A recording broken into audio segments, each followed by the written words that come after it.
Hey guys, so today on this episode of Days of Glory Shop Works, we're gonna do a little fixing on the old 89 Dodge D200. So I don't think I videoed it since I brought it out of storage, but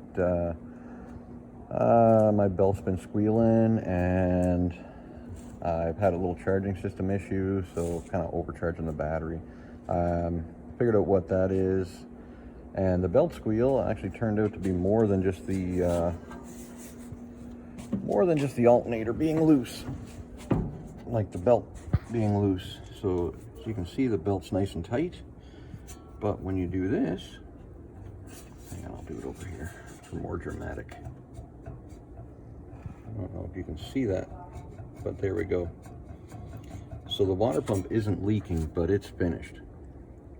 So anyway, we're going to change the water pump, and I'm going to add a power wire. See, when I put this 400 big block in this engine bay, I ended up, I used some of the factory wiring from the EFI system that used to be in there, and some of the wiring I put in myself for the ignition and stuff that I was using. But right here is my charge wire, and that's factory charge wire. Runs up and around and into a bunch of systems, and finally it runs over to the battery. But because all those old systems are in place, it's been causing the alternator to overcharge and boil my battery. So a couple little things we got to do, and it looks like I might have to change a fuel filter eventually here too. Probably do that before I store it for the winter. Anyway, we'll get a few things done, and hope you guys enjoy.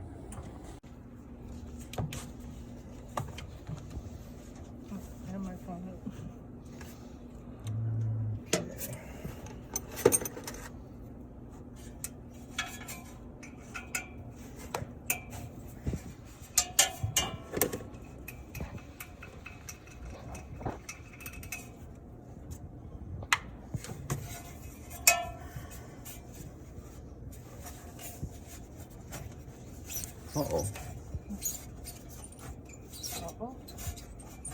Figured out why the water pump gave up. What? Because this isn't turning freely anymore. Okay. That's my viscous fan, so I'll have to get one from home once we get the water pump in place. That's not cool, but at least I know why now.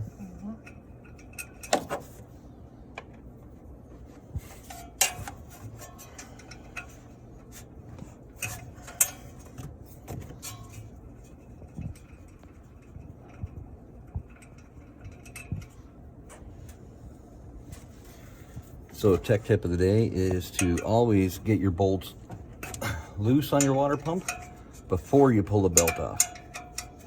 That'll keep your belt will hold your pulley nice and tight while you crack the bolts loose.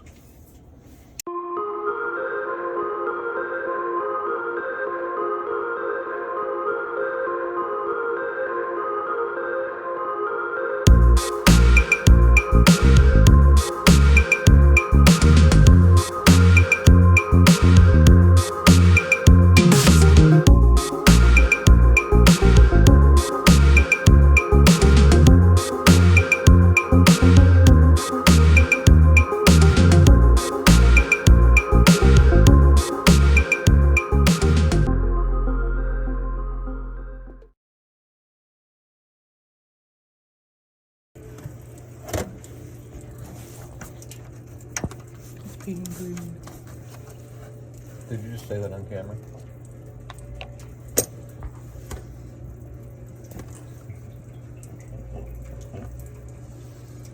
You're so cute.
Alright guys, so here's our replacement. This is a flex fan.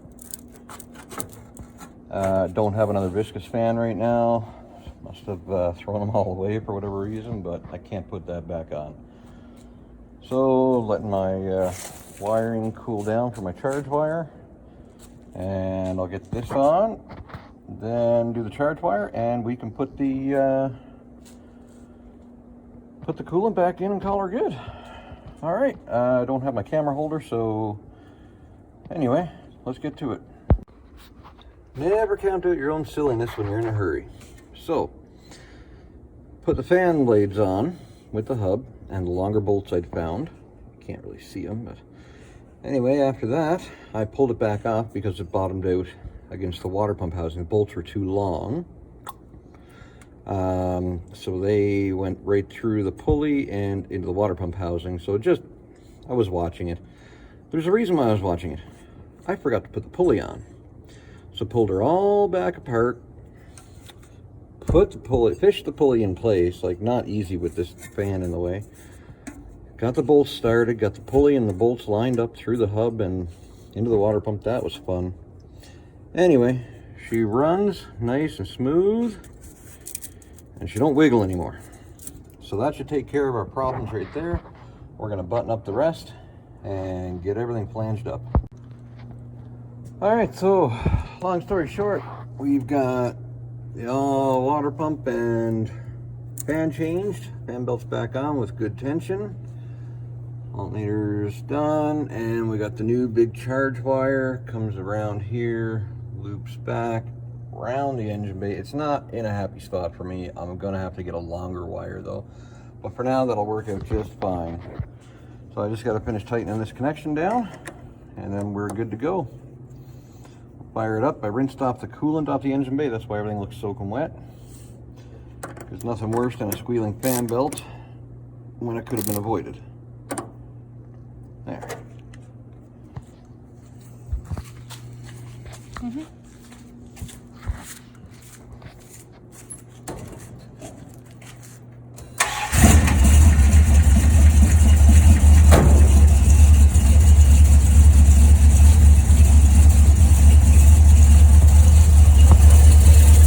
So as you can see, it's running nice and true. Not wobbling anymore. Pretty happy. My fan isn't touching the shroud. I was a little worried about that.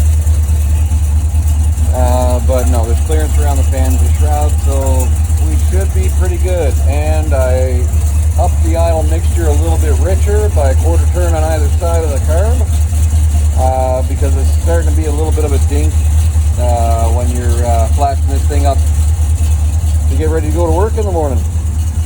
And I have yet to be able to get that choke to work. Everything's wired up right, it's adjusted properly, but something's stopping it, catching it, whatever. That's something for the future. Anyway, guys, we're gonna double check this thing for leaks, and we're calling her good. Thanks for watching.